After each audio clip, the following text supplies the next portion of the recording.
Böyle babayla.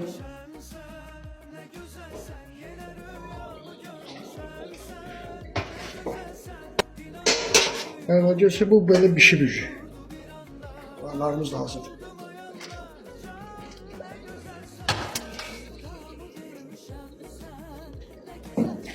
Kabuğunu da kenara sıkılıp yani o böyle kaynayıp koyuyor size. Şöyle kadar kaynayıp buradayı ördeği eti de dizleyir.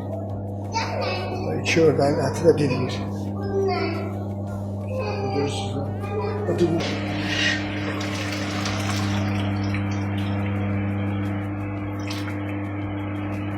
Suyu da bu. Koyuyorsunuz tezden kaynamağa. Kaynamağa koyuyorsunuz.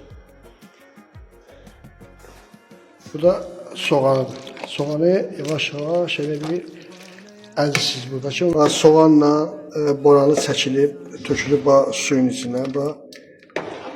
Yavaş yavaş yani bu başlayacak qaynamağa bunun içine. Görüyorsunuz kərə yağıdır. Kərə yağı da əriyib bunun içine.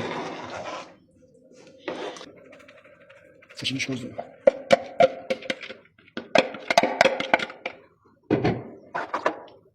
Biraz kaynadıktan sonra görürsünüz de bu dilmiş ayakçı ördək ətidir. Ördək ətini tökülür sincanın üstüne. Biraz onunla da kaynasın.